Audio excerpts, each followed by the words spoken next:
Lesson 20. Review. Lessons 10 to 18.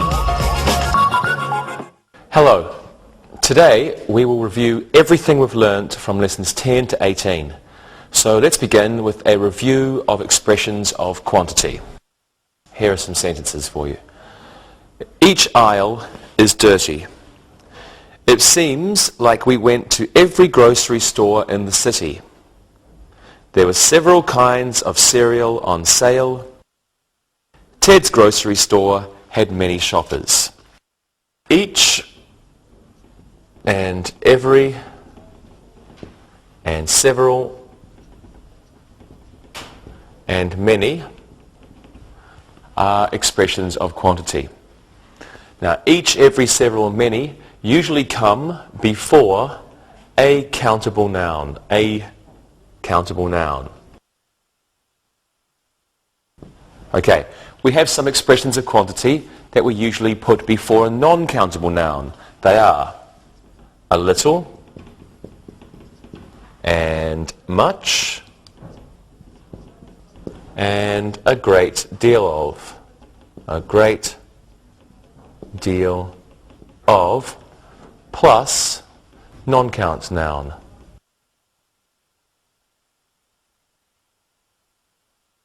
And some examples of these expressions are: there was a great deal of noise in the store. Okay, now some expressions of quantity can come before countable and non-countable nouns. And these are most and all and a lot of and plenty of. Plenty of, and these are count or non-count noun. Have a look at these examples. There were plenty of shoppers at the store. There was plenty of traffic in front of the grocery store. Plenty of shoppers, countable. Plenty of traffic, uncountable or non-countable. Okay, let's practice. We've got a lot of review to do today. Let's start with expressions of quantity. Lewis, do you enjoy the grocery store? If there are lots of beautiful women. Same old Lewis. Rosa, how about you? We never have much rice or sugar at home, so I always have to go. I guess I must like it. Okay, good. And Monica? Each time I go to the grocery store, there are lots of people, and I don't like going very much. Okay, very good. Thank you very much, everyone. Let's do a little look and listen. Look and listen. It costs $1 for an apple. Every deli smells the same. We should go to a couple of grocery stores. A number of shoppers were angry at the prices. Read and repeat.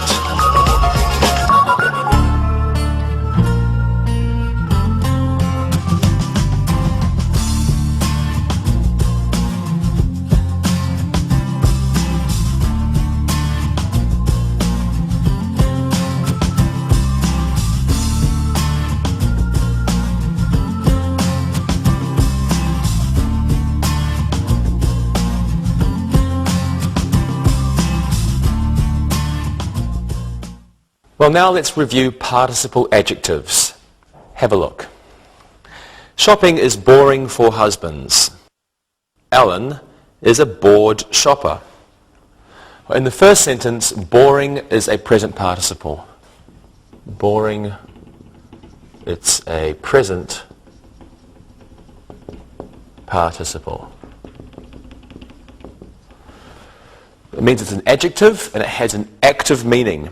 The noun it modifies performs an action. Let's have a look there. So we have shopping is boring for husbands. Shopping is the noun. Boring is our adjective. Shopping is boring for husbands. Boring modifies shopping and it's the active meaning. So shopping bores. Okay. In the second sentence, bored is the past participle. Bored, it's the past participle. This means it's an adjective with a passive meaning. Boring, present participle with an active meaning. Bored, past participle with a passive meaning. So in our first sentence we said Alan is a bored shopper. It's a passive meaning. It means that Alan feels bored. Alan is a bored shopper, or if we change this a little bit, we could say Alan is bored by shopping. Alan is bored by shopping. So generally, ED, past participle adjectives, have a passive meaning. Okay, let's practice. Monica, who do you usually go to the grocery store with? I usually go with my brother. He's always puzzled. He doesn't understand why I don't like it. And he always looks at the girls. That's like Lewis. Yeah. Okay, Lewis? I usually don't go. I send my sister. She finds it exciting. Very good. And Rosa? I go with friends. We like to watch the other shoppers. They are amusing. Great. Thank you. Okay, let's have an amusing look and listen. Look and listen. Finding a good bargain is very satisfying for Jean. I saw my mother through the crowded aisle. Slow shoppers are very annoying. The terrified girl had lost her mum in the grocery store. Read and repeat.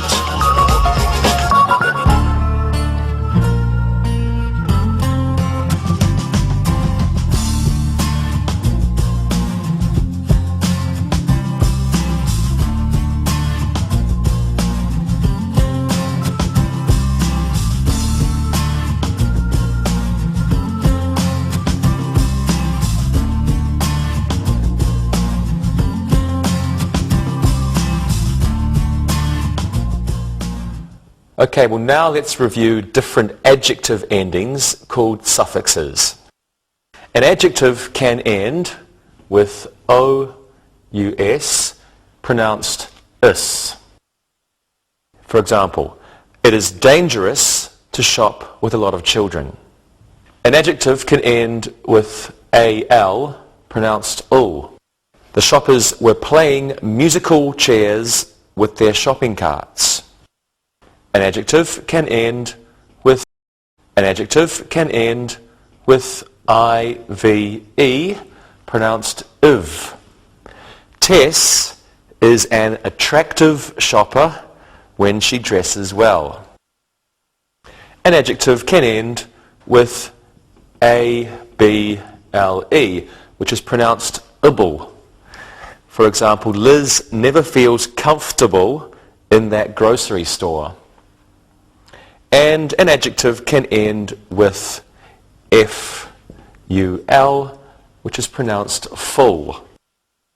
Some of the stock boys aren't careful when they stock fruit in the produce section. There's one more. An adjective can end with L-E-S-S, which is pronounced less. I hate thoughtless grocery store managers. Now this one usually means without. So thoughtless is without thought, or not thinking. Let's practice. I'm getting tired of grocery stores. What do you think of them? I hate the thankless managers. They are rude. If we don't shop at the stores, they will close. You're right. And what do you think, Rosa? I don't like the awful music that they play. It's not enjoyable. I agree. And Monica? I don't like going to the same store all the time. It's monotonous. Good word. Good word. Monotonous. Okay. Thank you very much, everyone. And now it's time for another wonderful look and listen. Look and listen. Unfortunately, food shopping is vital. The food in this store is hardly affordable. The massive grocery store had hundreds of shoppers. The thoughtful shopper let the elderly woman go in front of her in the long line. Read and repeat.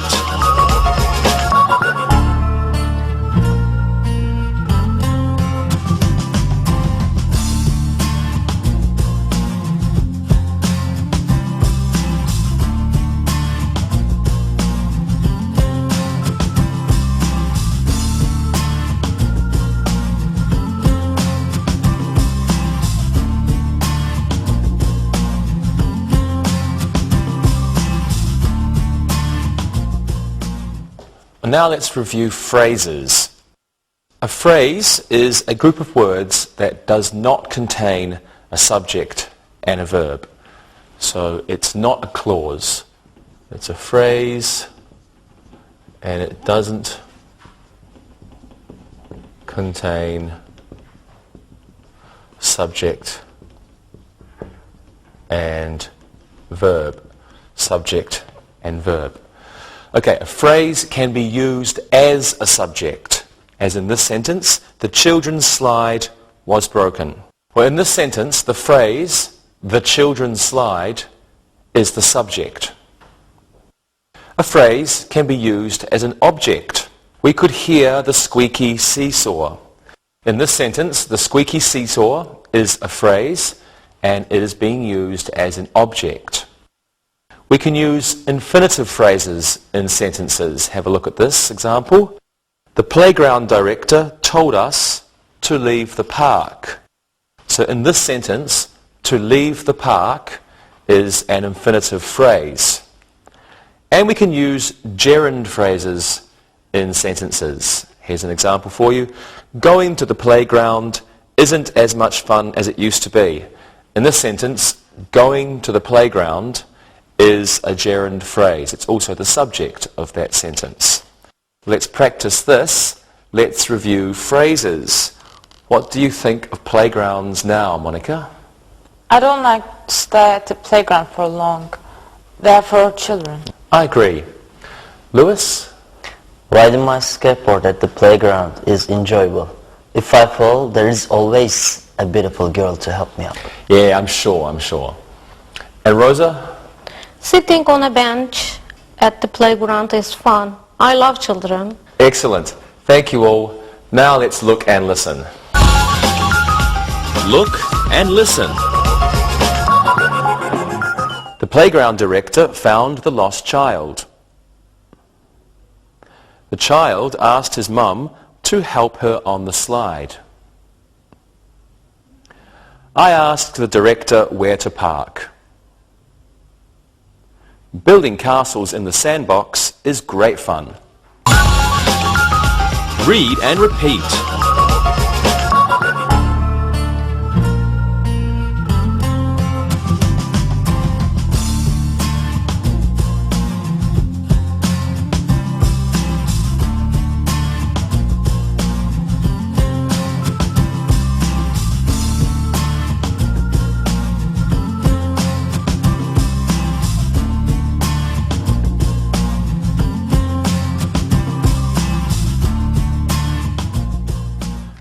Well, now let's review noun clauses. A clause is a group of words that contains a subject and a verb. So it's different from a phrase. A clause contains a subject and a verb. A subject and a verb. Now, a noun clause can begin with a question word, as in this example. Frank doesn't know where the camp is. In this sentence, where the camp is the noun clause. A noun clause can begin with whether or if. Have a look here. Betty doesn't know whether Greg has the oars. In this sentence, whether Greg has the oars is the noun clause. Another example for you. The camp director wonders if the camp needs a new raft. In this sentence, if the camp needs a new raft is the noun clause. A noun clause can begin with that, as in this example, I think that this tent is too old.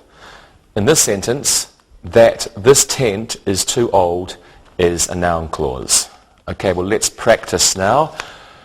Lewis, what do you think of all boy camps? I don't know where they are. I don't know what they are. I wouldn't go to one. Thank you, Lewis. Monica, what do you think of all girl camps? I don't know whether I would go to one. It might be boring. Maybe you would be right.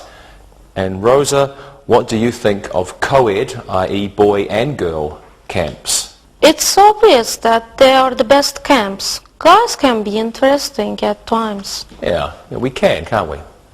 Okay, thank you everyone. Now I think that you should look and listen. Look and listen. The children know that camping is fantastic. Pat doesn't know if he will attend camp this summer. What the camp director said was disturbing. Please tell me what happened to the children at the archery range. Read and repeat.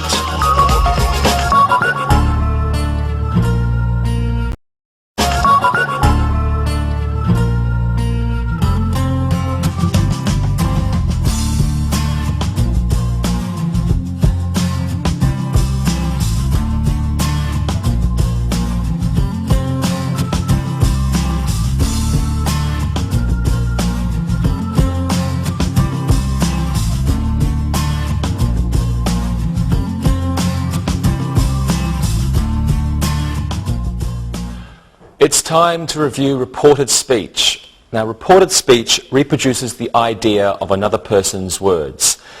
They give us the ideas, but not the exact words. In reported speech, there are changes in verb tense. Please have a look at these sentences. Quotation, the doctor is in. Reported speech, the nurse said the doctor was in. Now, when the verb in the main clause is in the past tense, the verb in the noun clause is in the past tense. So the reported speech was, the nurse said the doctor was in. We have the main clause here. The nurse said, the verb is in the past tense, so in the noun clause, this verb must be in the past tense. Past tense verb, past tense verb. There are changes in modal auxiliary verbs. For example, quotation, the doctor can't go. Reported speech, Gail said the doctor couldn't go. Quotation, the nurse will bring a cotton swab. Reported speech, he said the nurse would bring a cotton swab.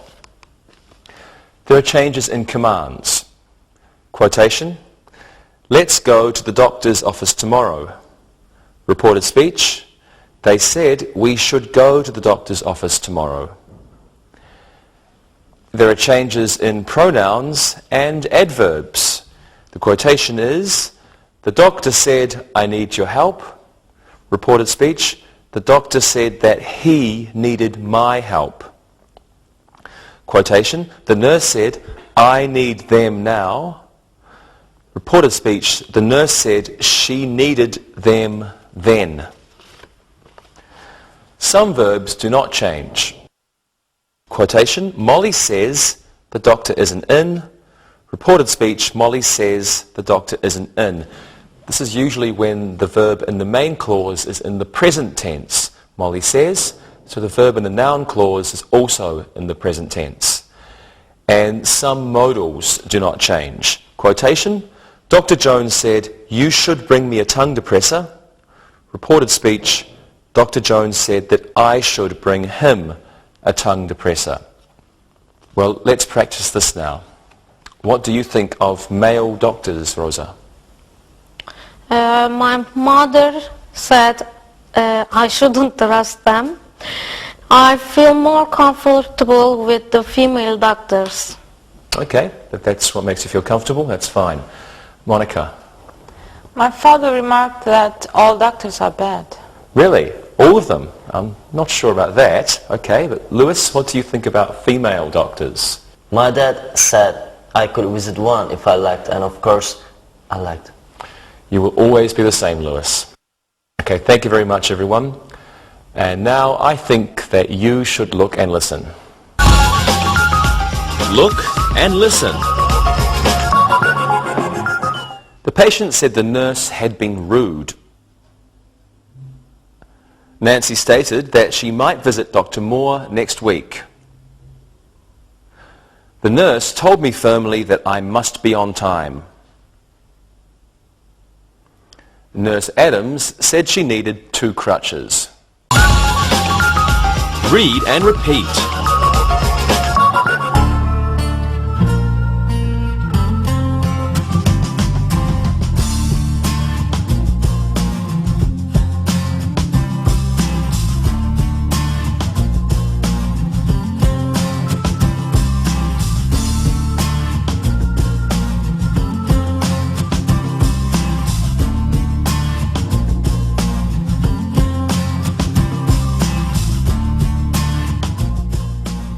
Now let's review adjective clauses. An adjective clause is a clause that modifies or describes a noun or a pronoun.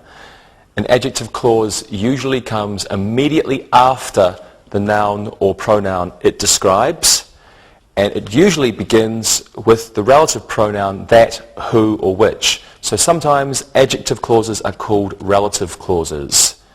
We use that, who, or which. That for personal things, who for people, which for things only. Here's an example for you. This hotel is the one that has free breakfasts. So that may replace the subject of a simple sentence. It may refer to ideas, things, or people. Here's an example for you. The hotel manager, who was in need of sleep, was arguing with the concierge. Now, in this sentence, who may replace the subject of a simple sentence. Who replaces subjects that refer to people. That elevator, which is used by hotel employees only, is being repaired. Which may replace the subject of a simple sentence. Which may replace subjects which refer only to things or only to ideas, so not people. Let's practice this. Have any of you stayed in a hotel recently? I stayed in a hotel last week. It was the hotel that just opened. I know the one. I know that one. Monica? I don't like hotels, and I don't know anyone in my family who would like to stay in a hotel. I think it's fun. Lewis? My aunt is a concierge at a hotel in Lisbon. It's a hotel which has an indoor pool. I'd like to stay there. I like indoor pools too. Thank you, everyone. Now please look and listen. Look and listen. This hotel uses beds that are made of brass. I'm staying with my friend who has a free night at the Holiday Inn. The lobby was full of chairs which needed repair. Michael is a hotel manager who gets frustrated easily. Read and repeat.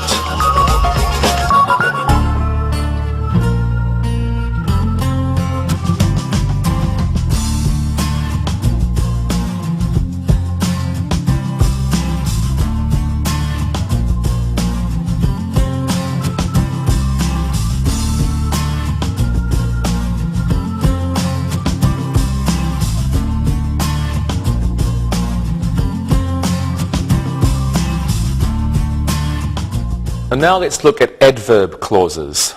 An adverb clause is a dependent clause. Remember, clause has a subject and a verb. An adverb clause, it's dependent. It's a dependent clause. A dependent clause needs a main clause. It cannot be just on its own. It needs to have a main clause. Now, the adverb clause modifies a verb and they begin with certain words. There are adverb clauses of time. And adverb clauses of time begin with words such as after, or when, or before. Here are some examples for you. After the elf left, the fairies went to work. When the giant appeared, the helpless children ran for their lives. The drawbridge had already been lowered when the dwarves arrived. There are also adverb clauses of purpose, of time, and adverb clauses of purpose. These begin with so that. They tell us why something happened. Here's an example for you. Robin Hood robbed the rich traveller so that he could buy a ring for Maid Marian. There are adverb clauses of cause. And these clauses often begin with because. In fact, they do begin with because and since. Here are two examples for you. The soldiers couldn't enter the castle because the moat was full, and since it was raining, the fairies had to wait to fly out of the forest. There are adverb clauses of condition.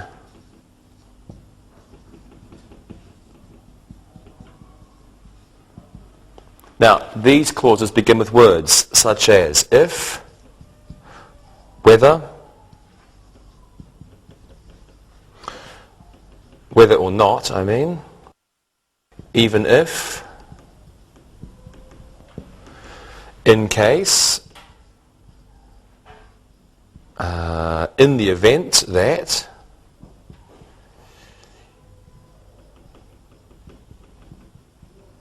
a few more still, in the event that, unless,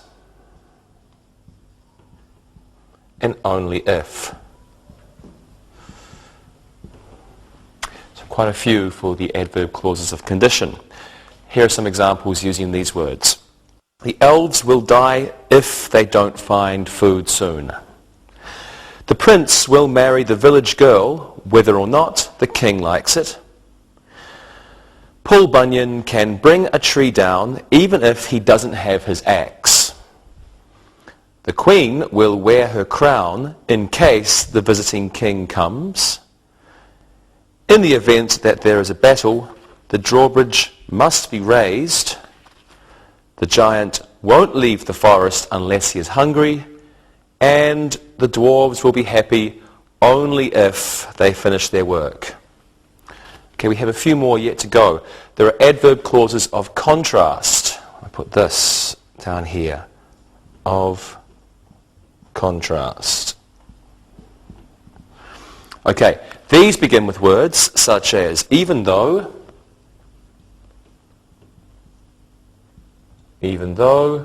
and although, and though. Okay, here are some examples for you now. Even though the prince was disappointed, he still went to his brother's wedding. Although it was snowing, the dwarves were still able to make 20 gold rings. Though the king was angry, the queen went alone to the meadow to pick flowers. And in these clauses, these words all have the same meaning. And finally, we have adverb clauses of direct contrast. Of direct contrast. Okay, and in these clauses, we use the words while or whereas. And whereas, how do I spell that? E-A-S, okay. These words give the meaning of two opposite conditions or events happening. Here's an example. While the giant's wife was content, the giant was grumpy. And The castle towers were empty, whereas the courtyard was full. Let's practice. Lewis, would you like to be in a fairy tale? Sure, I'd like to be a prince so that I could marry a beautiful princess. Great, okay. Monica? I would be in one only if I could be a fairy. They're so cute. Yes, they are. And Rosa? Even though it sounds like fun, I don't think so. There are too many dangerous people. That's true. Thank you all. And now, because you want to improve your English, you will look and listen. Look and listen. After the fairy godmother left, the girl found a silver coin on her dresser. Because it was so windy, the fairies had to fly close to the mountain. Robin Hood left early so that he could meet Friar Tuck in Sherwood Forest. When the giant woke up, someone had stolen his sheep. Read and repeat.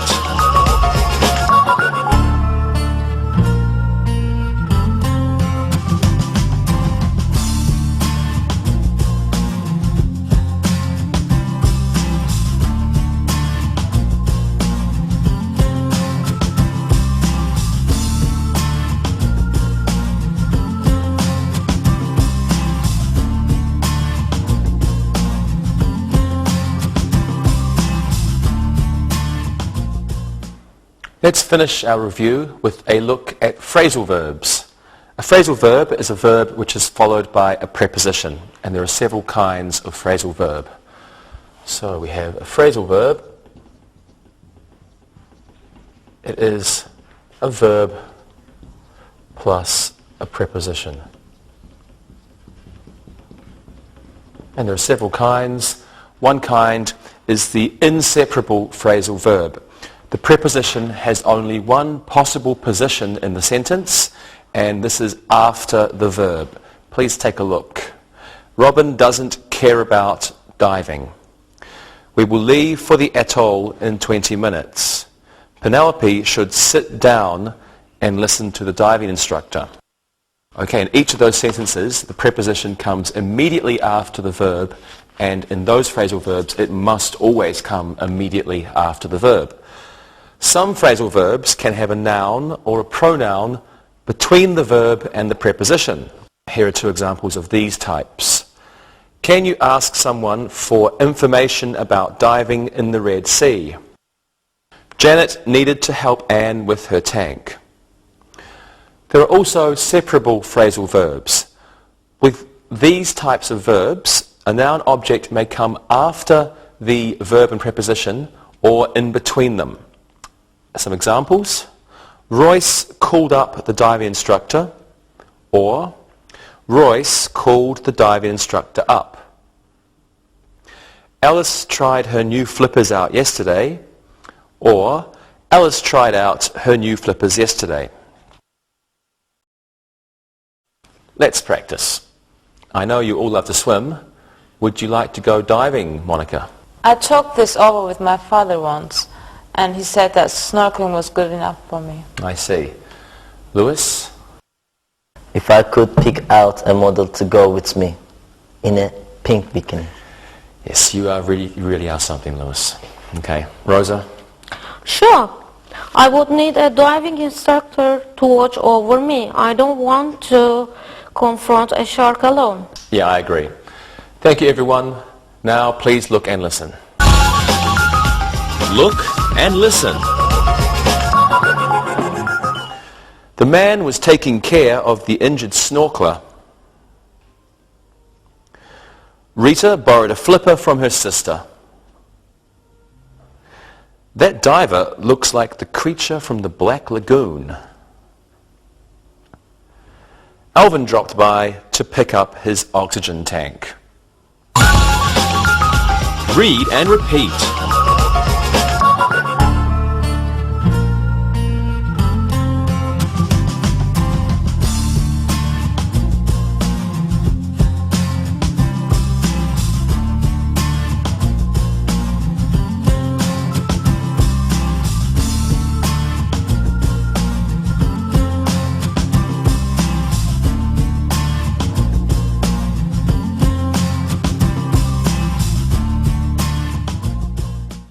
Okay, now let's do some exercises. Let's do some exercises using quantitatives.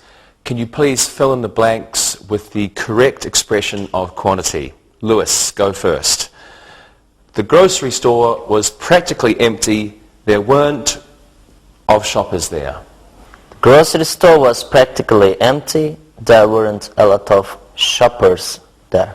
Excellent. The grocery store was practically empty. There weren't a lot of shoppers there. Monica, this one is for you. Something shopper had a book of coupons. Every shopper had a book of coupons. Thank you. Every shopper had a book of coupons. And Rosa, do the last one. Something of the cashiers were ill today. Both of the cashiers were ill today. Good. Both of the cashiers were ill today. Thank you very much. Well, now let's do another exercise. Please put the appropriate participle into the blank. Rosa, you go first. The husband was very at the grocery store. The husband was very bored at the grocery store. Great. The husband was very bored at the grocery store. Lewis, you do this one. Shopping with children can be very... Shopping with children can be very annoying. Super. Shopping with children can be very annoying. The last one's for you, Monica. The grocery store manager was with the lazy stock boys. The grocery store manager was frustrated with the lazy stock boys. Wonderful. The grocery store manager was frustrated with the lazy stock boys. Thank you all. It's time for another exercise. This one's going to be an exercise containing phrases, but they all have mistakes. So let's correct the mistakes. Lewis, you can go first. Go on the slides is difficult for fat people. Going on the slides is difficult for fat people. Good. Going on the slides is difficult for fat people. Monica, do this one. The mothers wanted leave the park, but their children weren't ready.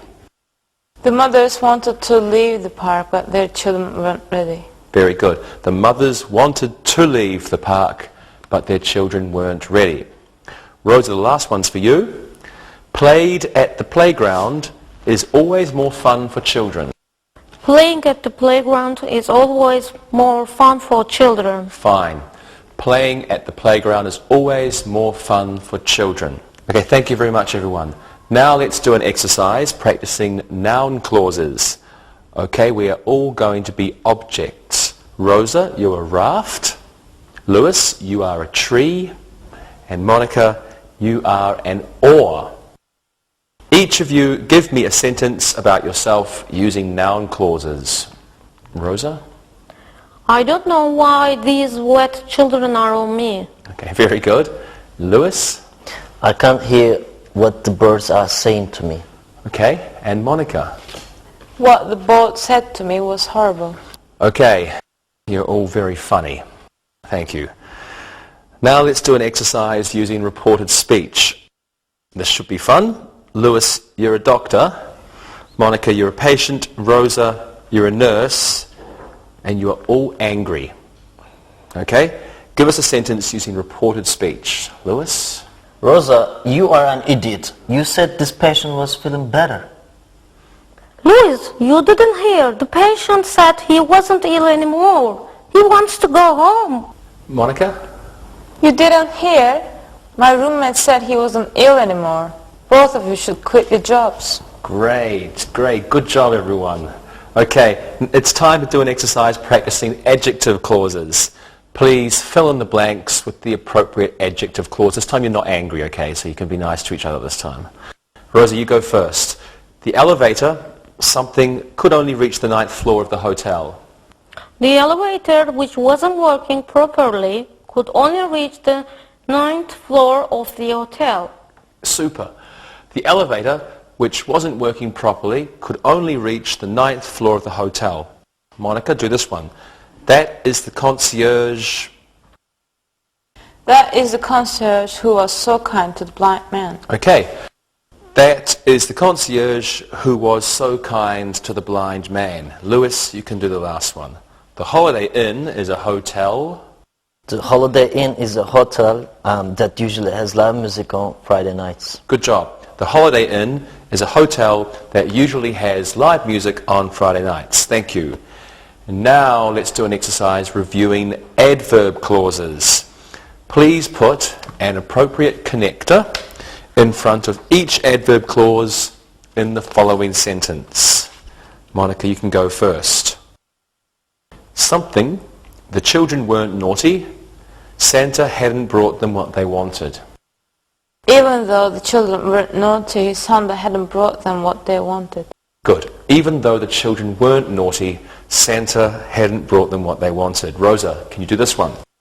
Please put my stocking up, something I forget it. Please put my stocking up in case I forget it. Great.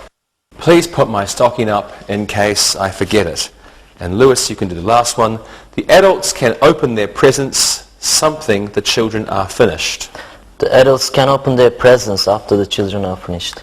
Excellent. The adults can open their presents after the children are finished. Wonderful. Thank you very much, everyone. Now it's time for our very, very, very last exercise. This is the last one ever. Please put an appropriate preposition after each verb to form a phrasal verb. Monica, can you go first? We should leave something the atoll soon. We should leave for the atoll soon. Good. We should leave for the atoll soon. Lewis, do this one. Did you pick a new mask? Did you pick a new mask out? Very good. Did you pick a new mask out? And Rosa, the very last one is yours. I hope you will come something to visit me. I hope you will come back to visit me. Of course I will. You are the very best. Thank you, everyone. And now it's time to listen and write. Listen and write.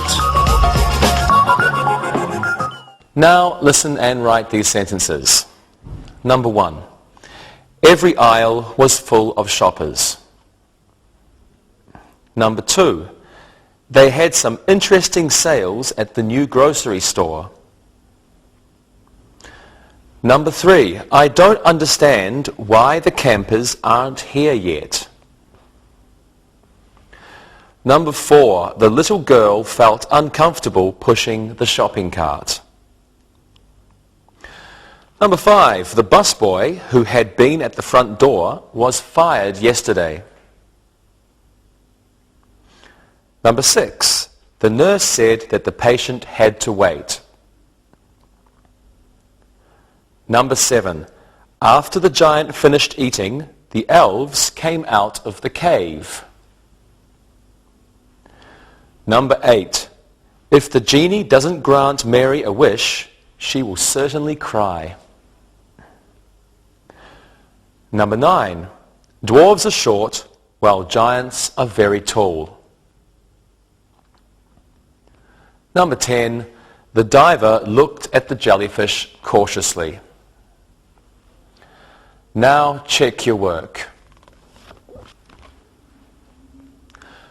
Number 1. Every aisle was full of shoppers. Number 2. They had some interesting sales at the new grocery store. Number 3. I don't understand why the campers aren't here yet.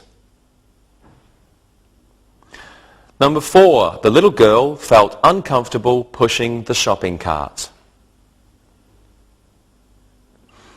Number 5. The busboy who had been at the front door was fired yesterday.